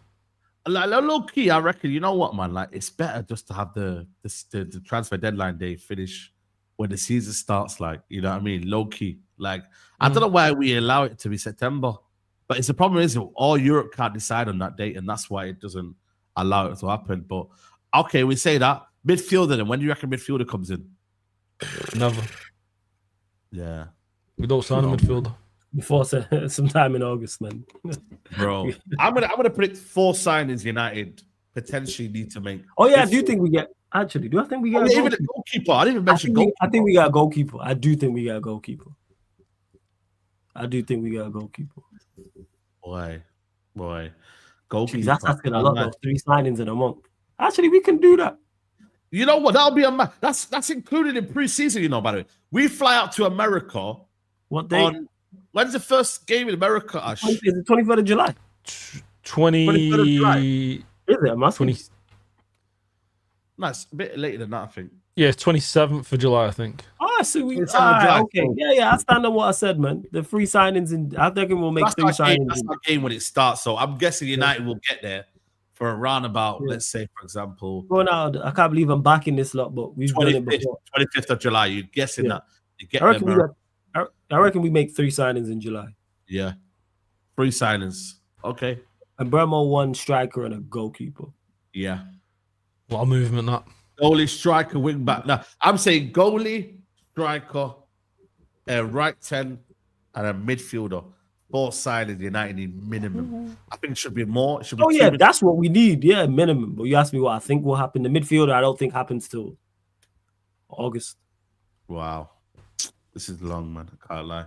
I don't think it happens. When in August, I don't know. I think it long, happens man. It's long. Let's just see if we get some movement this week, man. Let's just hope. I don't think we sign a midfielder. Eh? I really don't think we sign a midfielder. I think Mount goes into that position. Mount replaces Eriksen. That's long. I think that's how he's going to look at it. Mount replaces Eriksen. Yeah. He moves a Mount from that 10 spot, and he's like, okay, I'm not going to count him there now. Bam, he's centre mid, just like he did with Eriksen, because Eriksen's a 10, isn't he? You know what I mean? Yeah, that's true. Been playing the pivot before he got here, but Yeah. So's Mount, to be fair, and it's Jesus. Boy. Collier. Yeah, we gotta have a busy July, is what I'm saying. Now you've answered that. That's actually a good question, Saeed. Yeah, we gotta have a busy July. 3 signings in July. I'm saying. I hope we do it. Hopefully I mean, you know what? I think it's gonna be a busy July. Like I said, for me, I'm listen. You know what it is for me? Like I'm calm because this is off season for me, innit? Like us, we're gonna be busy once the season starts, innit? We're gonna be doing like watch-alongs. We're gonna be streaming. We're gonna be working. We're gonna be active in it. I'm gonna be active. Yeah, this is off season. I'm chilling, man. Yeah, I'm chilling. I've got things to do. I've got place to be. You know what I mean? Want to be outside. You know what I mean? Brunches and all of that. You know. Flawless. Like, man. You know what I mean? Man, go see Beezy. You know what I mean? See Breezy on. You going to Bristol? You went to the Chris. Okay, man. Yeah, man. Listen, man's how you gonna chase the females there? I see it, man. You slick. I'm out for you lot. I'm saying, you man. You know what I mean? You like man on the streets, bro. They're telling me, what's going on with United? I mean, Asda. I'm gonna say you where's the silence. I don't know. I don't know where the milk is. I don't know where the cheese is. I don't know where that is. Where was you looking? What was the first item? Where the what is? Sorry. Where was the what? Where the what is? What was the first item? Yeah, I can't lie. I put myself in. Listen. Let's say, brother. What's that? What's that, brother? You get what I'm trying to say, though, innit? After looking for milk, I hear it, man. I get it. I've got a shopping list, innit? Man, getting my shopping list, bro. You get me? I don't know about you. I don't know about signings and all of that. I'm here. I got my shopping list. People asking you like you're the technical director or something. I'm like, give me the technical director and I'll let you know. Go. But bro, man don't want to hear about. That's the craziest part. I'll be real with you. But the nature of the job, innit? The nature of what you do is one of them, innit? Like. You got to talk your line. Yeah, because people think because we talk about it that like we have like insider knowledge and there is a few of us in this space that do. I'm just saying I don't, people.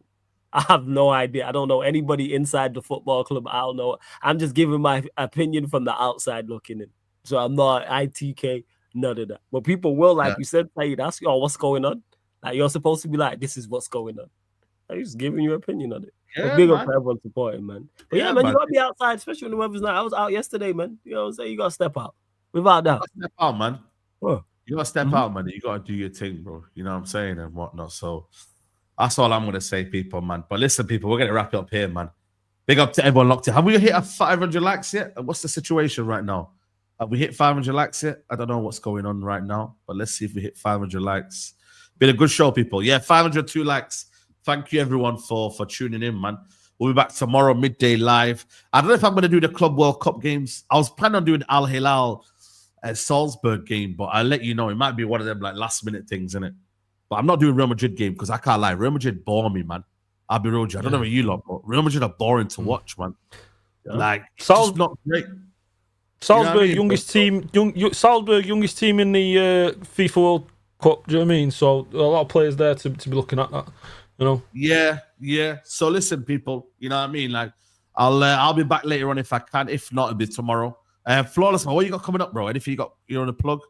Yeah, I'm literally going live in 10 minutes on the playback for this game. Well, I'll be going live in 5 for the Real Madrid, the Club World Cup game, and then back live later tonight because for basketball heads, obviously I'm doing a Q&A. But there's game 7 of the NBA Finals, so I'll be doing that at 1 a.m. It's the game 7, so obviously the winner will win the championship. But before that, KD's gone to the Rockets to switch lanes and switch sports. Oh shit! So we'll be discussing that. We'll be discussing that trade. So yeah, that's what I've got coming up, man. Sarcasm City TV, YouTube, Sarcasm City TV playback. Oh yeah, follow my new Twitter as well, people. My old one got suspended, unfortunately. So follow my new Twitter. Yeah. What you been doing? People. It was just a copyright thing. I ain't been doing nothing crazy. Okay. But what was I'd say? I'd say if you were sitting mad, I'd be like, yeah, I did this. I deserved it. It's like, I wish it would have been worth it in the end. So yeah, yes, it's Flawless on Twitter, people. That's the new Twitter. So follow me. I know a few people was asking me about it, so new accounts up and running. There you go, people. There you go, man. So make sure you tune into that one. Ash, big up to you, man. Love for jumping on as always, man. Yeah, no, great show. Yeah, got vlogs there. You can go watch. If you're bored, go watch United beat Leon. The last minutes of that. Go watch United beat Liverpool. Go relive some of them glory moments. You know what I mean? Go watch the vlog and then the reactions inside the stadium. So a few of those there. I'm trying to get a megastore tour out in a couple of days, and yeah, just more content on the channel and on Twitter and that and TikTok. So yeah, but pleasure as always. Speak Flawless and yourself, Saeed. So yeah, every time. Love, man. Boys. Big up Robertino said dropped in my £2 Dolly monthly donation. You man are cheeks. Listen, man, you worry about yourself, man. You know what I mean? But people, we're gonna raid. I think end the stream is live in it. So go over there, guys. We're gonna raid Dave. Head over there, Saeed TV raid, and I'll see you lot soon, man. Take care, peace.